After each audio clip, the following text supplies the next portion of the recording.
Good afternoon, everybody. It's July 1st, 2026. My name is Lisa, and welcome to Undermine Propaganda. First and foremost, thank you to everyone who has listened, liked, subscribed, commented, engaged in any way. Greatly, greatly appreciate all of you guys.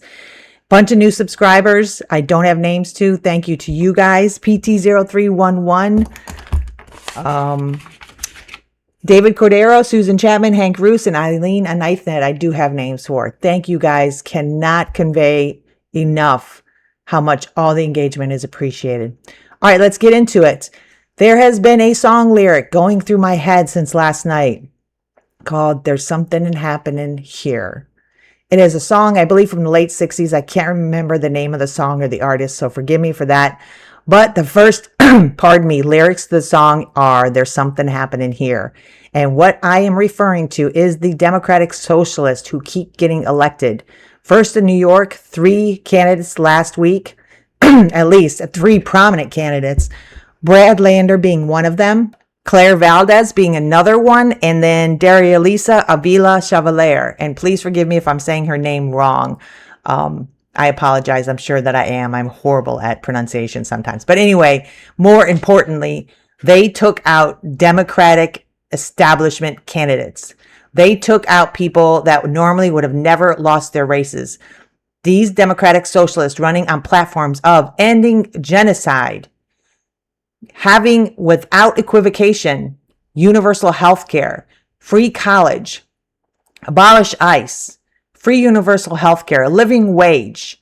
These people are on a platform that hasn't, I don't know why we have been so blind for so long, being convinced that these are not the right policies. But these people are winning on policies that would not have won 5 years ago, would not have won 2 years ago. I mean, the Overton window is changing fast. Mainstream media and all the pundits on both sides are doing everything in their power to try to convince us these people cannot win, but they keep winning. They keep trying to convince us that democratic socialism or any form of socialism is bad and will destroy the country as we watch our decaying country in front of our eyes under capitalism. They said that New York was a fluke. Those candidates that won last week, the Democratic Socialist candidates that won last week, were a fluke. Mamdani being so popular, and with his support, they won because of that, and it was just a fluke. So let's see if it really was a fluke, or is there really something going on around here? Because last night there was a race in Colorado, and Melat Kiros, Democratic Socialist, was running up against Diane. Hold on, let me look at her name real quick because I forgot what it was already. Her name was Diana Dennett, I believe. 15-year incumbent. 15 years. She's been reelected over and over and over and over again. Establishment, status quo, voting to send arms to Israel, not supporting an arms embargo, will not stand on moral clarity on the issue of our time, the genocide in Gaza that we pay for. And guess what? Who won that race last night? Well, let's go ahead and take a listen to the winner's speech right here. All right, here we go. Another DSA winner. I'm Melat Kiros, and tonight, this victory belongs to every single one of you.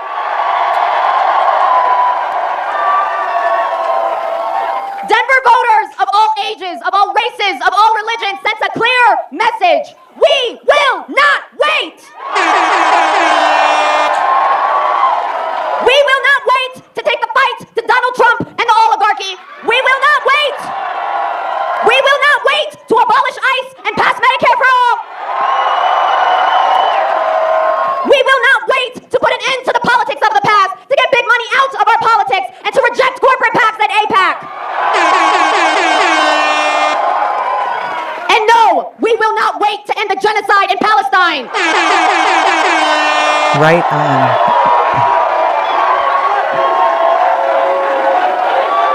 We believe that fundamental change can and will happen if we fight for it. If we organize and show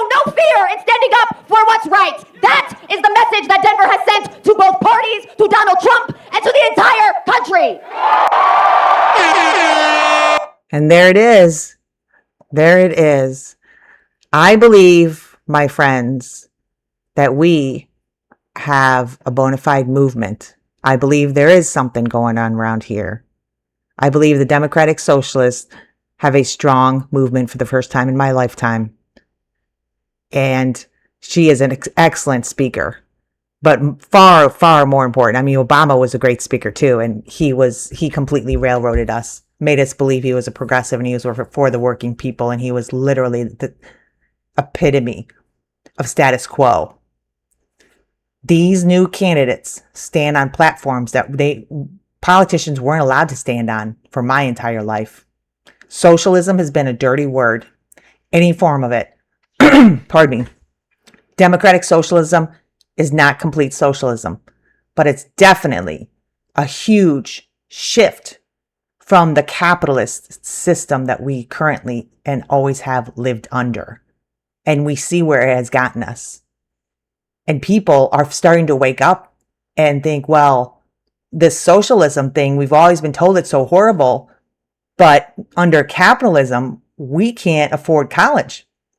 We can't afford to buy a house. We can't afford to fill up the gas tank in our car. So how is it that capitalism is supposed to be so wonderful and socialism is so horrible, but yet under capitalism, the reality of our lives speaks a different story? These people are hitting a nerve with so many Americans, especially young Americans. Democratic socialism in the latest poll is more popular than a Democratic Party. That speaks volumes. Not only, like I said, did this woman win in Colorado, there are also other progressives that won their races there too.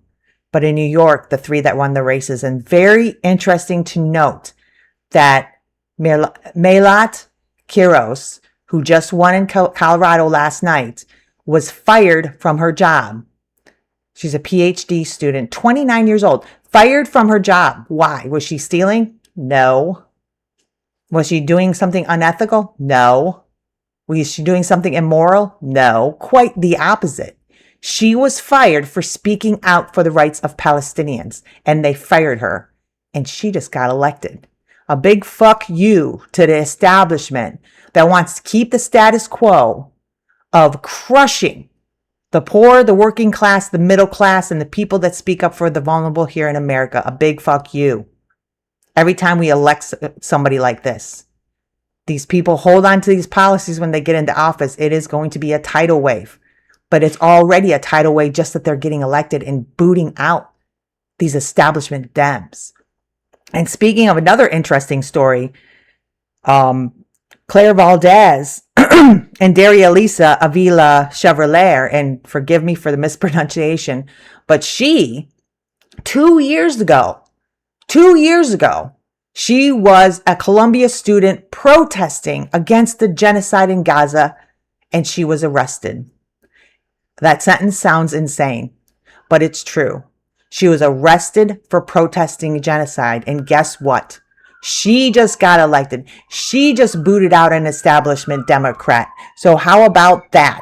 Another FU to the establishment and the people that keep telling us we can't have a living wage. We can't have health care that doesn't bankrupt us. We can't speak out against a genocide being committed in our name.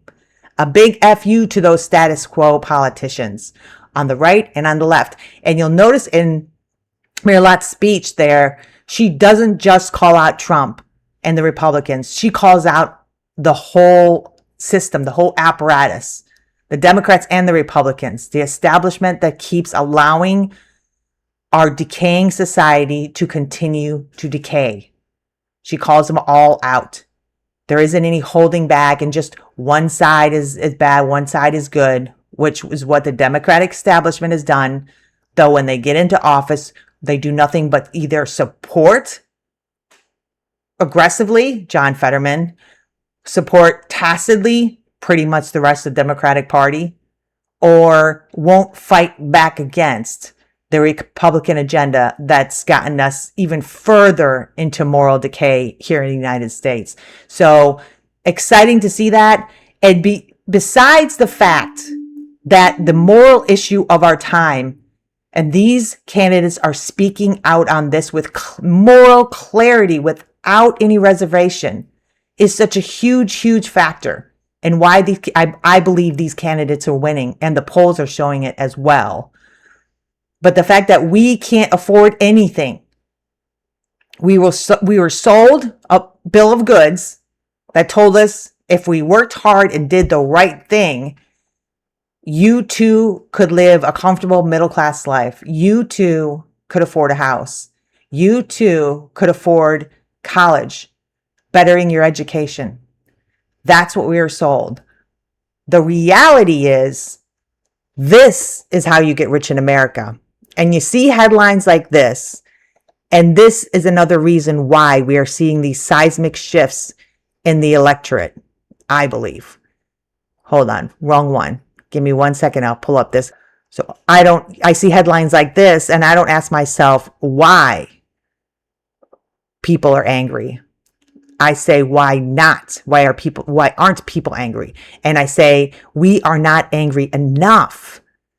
We see headlines like this when we're told it's a meritocracy, and the way to make it in America and be okay and be financially stable is through hard work, when it's so clearly not true. The way to get rich in America in 2026, and thank you, Molly Plufkins, for posting this: murder a woman, collect $800,000 and face no charges. The good old Jonathan Ross, who shot an innocent woman 3 times in the face on American streets in Minnesota in 2026, does he get charged with anything? Does he even have an investigation into the crime that he committed? Nope. He gets $800,000 from a GoFundMe, nearly $1 million. You too can make nearly $1 million if you're an ICE agent or a police officer and you shoot an innocent woman in the face 3 times. You too can make it in this meritocracy. Absolutely despicable. Also, another way you can get rich in America is like this. I don't know if you guys remember last year, almost exactly last year, it was in August that this happened. But a white woman, and in Minnesota again, Minnesota definitely gets a lot of heat. In Minnesota, was charged with using a racist slur against a black child as her fundraising tops. Again, almost $1 million, $800,000. You too can make it in America if you just call little children racist slurs. You too can make nearly $1 million. That, my friend, is how you get rich in America. There's another way you get rich in America, and that is by poisoning people. Yes, poisoning people. There was a Supreme Court judgment that came out last week.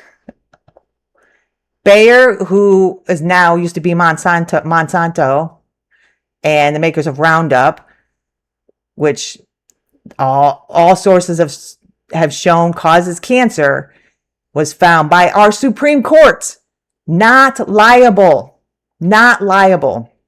for causing cancer.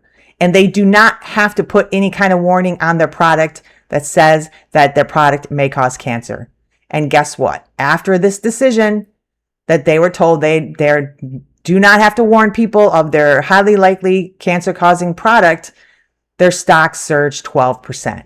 So you too can invest in big corporations that poison American citizens right next to you, and you too can get rich. You also can get rich by investing in Palantir, the company that makes AI so that we can kill innocent children around the world. See, like I said, it isn't why are we angry? It's why aren't we angry, and we aren't angry enough. And this is why I truly believe this is an actual movement, a true movement like we've never seen in my lifetime towards some form of socialism. Socialism light because it's democratic socialism. I would love to see it go much farther. However, it is a movement towards that. And I believe this is it's like the Tea Party of the Republicans. They had that big movement. Now it's the left's turn. A true, viable left. Can we keep it going? I don't know. It remains to be seen. I am a nihilist, and I really question an electoral way of getting us out of this mess. But I still think it's a good sign of where public energy is. And if we can keep this momentum going, we can keep punishing these status quo, morally void politicians that have held 15-term offices, like this loser to Melat Kiros took out last night. All right, guys. Anybody found anything interesting at all? Please like, comment, share. Tell me what you think. You think this movement has validity? Do you think we're going to get more candidates that are going to boot out these Democratic establishment parasites? There is actually Dr. Abdul El Sayed up in Michigan, right here by me. He's coming up in August, beginning of August. He's got an election. Excellent candidate. There are several others across the nation. If you know of any you think I should follow, let me know. Let me know if you like these candidates. You think they're good. You don't think they don't go far enough. You think they go too far in some place. Let me know what you think. And thank you so much for listening. Subscribe. It is free. Just hit that button. And it's with climate change, super hot in many places here in America. I know Toledo, Ohio, we're going to see like 110 degrees here. Real feel. Please drink enough water. Please stay safe. Please find some peace in the rest of your day. And I do believe there's something happening here. All right, guys, we will talk to you later. Thanks a lot for listening. Bye.